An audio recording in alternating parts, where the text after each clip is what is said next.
Hi everyone, welcome back. It's Deborah here with love. I did it. I watched the first episode of With Love. I sacrificed myself for you, and let me tell you, it was a sacrifice. It is terrible. It's worse than you could possibly think. It's all about Megan and how wonderful she is. It's long, it's tedious, it's boring. But let's break down the details. So, the first episode is all around the theme of honey. So, it starts off with Brandon the beekeeper. And, there's a couple of interesting things that Brandon tells us about bees, but it's just too long and too much Megan. And in any case, she even says that even though she's been working with Brandon for over a year, she still needs him. And we can see that because she literally does nothing. She's coming out with cute little comments, busy bees, and doing cute little faces. And throughout the whole show, it's all like cute little comments, stupid little jokes with words, and oh, long, boring. So, anyway, after her little beekeeper escapade, she moves on to preparing the house to welcome her very good friend Daniel, the makeup artist, who was the makeup artist for her wedding, but I don't think he was an invited guest. And based on how he was greeted when he actually came into the house that's not her house, she tells us that. He was very uncomfortable. She didn't hug him. The hugger didn't rush over to hug him. It seems like, he's an employee prop. So, anyway, she tries to convince us that they've been friends for 15 years and that her kids, yeah, there's another reference to her kids, call him Uncle Daniel, but she knows nothing about him. She doesn't know that he's left handed. She doesn't know that he doesn't have a kitchen counter in his apartment. She knows nothing about the guy. But anyway, she's going to welcome him into her house, not the house where she's preparing things and cooking, because that's not her house. So she needs to get the bedroom and the bathroom ready. Two areas where you want your guests to have a good morning and a good night. So, what does Megan do to provide a good night? She makes bath salts. Don't know who this is appealing to. I don't know who has the time, the energy to do this kind of stuff.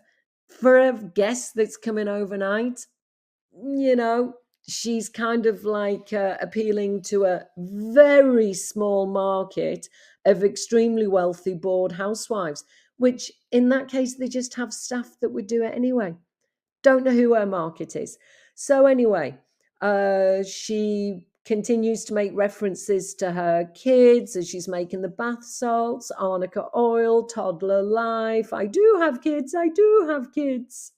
She throws together a little floral arrangement that I think we've already decided that Megan does not know how to arrange flowers. Nothing spectacular whatsoever. Then she gets on to making some nighttime snacks, because apparently that's a thing. And she makes microwave popcorn with a dried corn kernel. And she takes peanut butter pretzels out of a bag and puts them into another bag. It's all about wasting time. This whole series is for people who've got no job, no kids, nothing to do all day, and are looking for something to avoid dying of boredom. Because putting peanut butter pretzels into a little bag with a fancy bow and she puts name tags on everything, I don't understand who is watching this and who is learning like real life lessons from this show. And up until this point, it's just kind of like difficult to get through. It's just Megan, Brandon the beekeeper has gone dull, boring, and nobody's ever going to do any of the stuff that she's showing us, and that she's showing us without any real recipes anyway. So even if you want to do it, good luck with that. Of course, she's dropping all little comments about herself and how her mum loves these peanut butter pretzels. I mean, if you're a squaddy and you love Megan, you're going to love with Love Megan. If you're a normal person, I think you're going to be bored pretty quickly. If you are curious to see what Megan's up to, I think you're going to be bored pretty quickly. If you're skipping through Netflix and you think, oh, I like cooking, I'll have a look at this, you're going to be bored very quickly.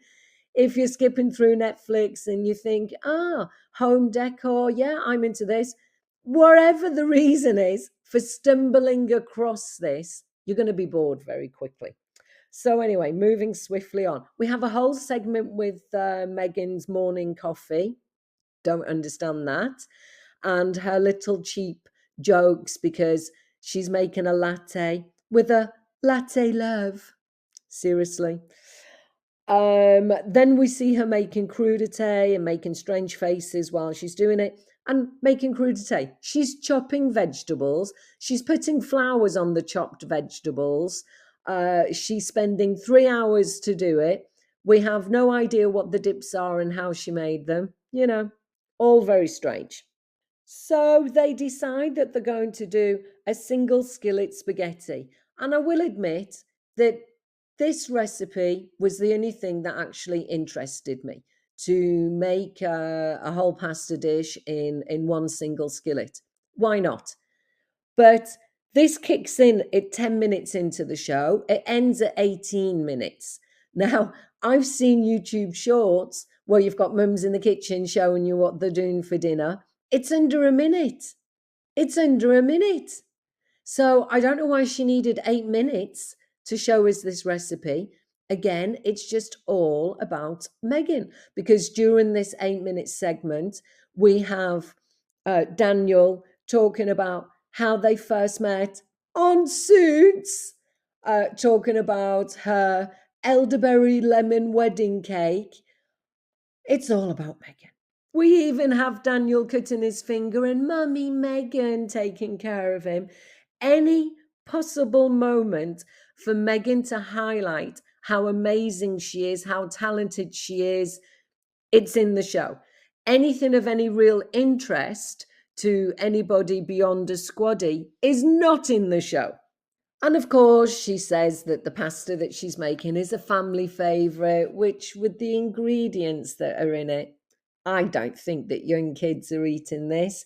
But any opportunity to talk about her famous family, it's in there. And of course, when she's shooting the shit with Daniel about how they met, they talk about the TIG as well. I mean, you learn so many things about Megan that you didn't know to begin with.